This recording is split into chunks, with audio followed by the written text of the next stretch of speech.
Live at 4, this is 13 News Now.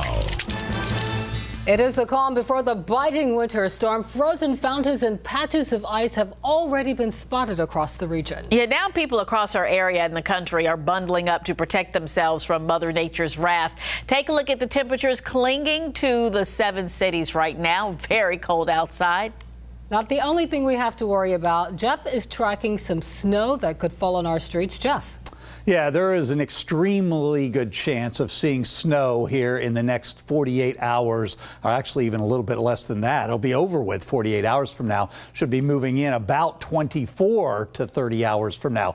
Nothing on radar right now. You would expect that, of course, with clear skies, and it is downright cold. And that's just setting the stage. When you have the cold air in place and moisture comes up over top of it, that's when you can get some of these snowstorms. It's easier to do that way than if you have the rain around and try to bring the cold air in. So right now we're sitting 28 degrees, and that's despite sunshine all day long. Look at the dew point below 0. That gives you a humidity level of only 27%. Very, very dry air. But as that moisture comes up from the south, we will start to see, again, some thickening clouds and then some moisture. What kind of moisture? Well, accumulating snow is very likely. It is not guaranteed at this point, but the odds are at least 80% that we will have an accumulation of snow. We do stay stuck, though, in a very cold weather pattern. We know that as well. This is the other big thing. Whether we get an inch of snow or 8 inches of snow, the winds are going to be howling Wednesday night. Sustained winds of over 30 miles per hour, gusting over 40 miles per hour.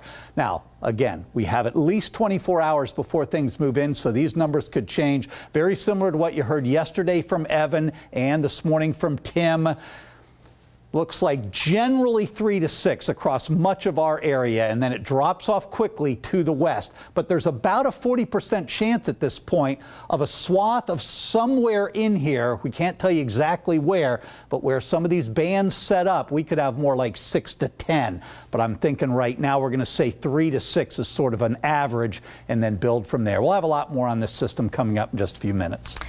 All right, well, we're covering this winter storm on all fronts, from the latest forecast to the roads to people who are working outside. Our team coverage starts with what VDOT is doing. So right now the agency is making sure the roads are ready as we brace for snowfall. This is a live look from our traffic network. Crews are out there early, pre-treating the roads and double-checking equipment. All right, Nico Clemens is live in Hampton right now. And Nico's VDOT ready? Yeah, guys, VDOT is always ready. They prepare for big weather events all year round. They check their equipment in October. They run snow routes. They stockpile all their supplies all year round. Now, VDOT has a snow budget of $5 million this year. They have 24,000 tons of salt, 14,000 tons of sand, 168,000 gallons of salt brine to treat the roads. And like you said, crews started pre-treating the interstate this morning, both on the south side and here on the peninsula. They're concentrating on the on and off ramps, tunnels, and bridges. And even with all this preparation, VDOT is reminding drivers to be safe. We like drivers to use common sense. You know, if they don't have to be on the road during icy conditions, don't, for their safety and the safety of our drivers. And VDOT's goal is to have all state maintained roads open and passable within 48 hours after the storm ends. So hopefully we don't get too much snow like Jeff was just mentioning. But right now I'm live in Hampton. Nico Clemens, 13 News Now. All right, Nico, thank you. There are still 26 Dominion Energy customers in Knott's Island without power on this very cold day. We first told you about the outage this morning when 87 customers were in the dark. Right now, crews are working to fix the problem. We'll update you as soon as we learn more. Well, staying at home when it gets cold isn't an option for some outdoor workers, from construction crews to roofers. They have to get the job done. 13 News Now reporter Allie Weatherton is braving the cold conditions now and is live in downtown Norfolk. Allie, how are the workers staying warm in these temperatures? Well, Regina, I'm first off going to say it is really cold out here, and those two workers that I kind of followed today, they say it doesn't really get any easier. You get used to the cold, but you still feel it on your hands. And they said one trick is you jump up and down when you're standing still to try to get that energy up just to stay warm. Now, that company they work for is W.T. Anderson, and they do everything from roofs to siding to gutters. Today, it was so cold they couldn't do the roofs, but crews were still out and about doing everything else. You can see they were installing gutters at a home in Portsmouth, and I'll be the first to tell you it was cold, actually freezing. I had to go back in the truck just to warm up, and he says, Matthew Callahan says, every day is a challenge for him. The only cold part is the wind. You know, like it could be 2 degrees, and as long as there's no wind, you can deal with it.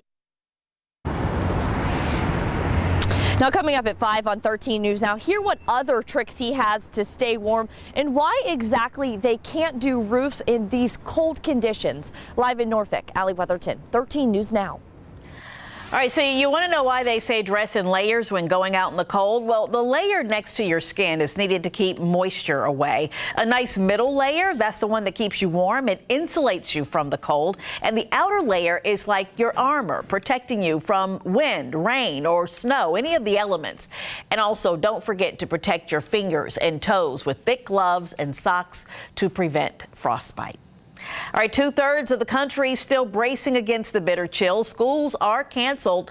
Roads are dangerous and many temperatures are dipping to record lows. Now we're learning many may have another cold snap headed their way. ABC's Aaron Katursky has the latest on the bone-chilling conditions slamming the country.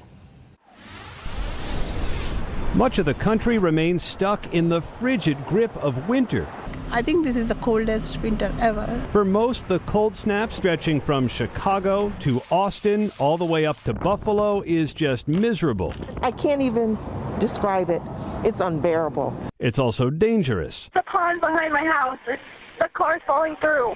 Firefighters scramble to rescue an Indiana woman trapped in her car beneath frigid waters. She's now in critical condition. In Maryland, rescue workers free 3 people after their car crashed into a creek in 10-degree weather. Whiteout conditions and icy roads cause pileups as authorities work to make rescues in dangerously cold conditions. At this 7-alarm fire in New York City, the firefighters battled the flames and the cold. Water mains are frozen and bursting, turning this street in Baltimore into an ice rink.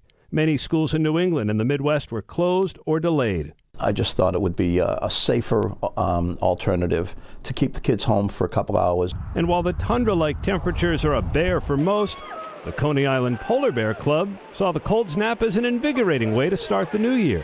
It's exhilarating and extremely cold. Okay.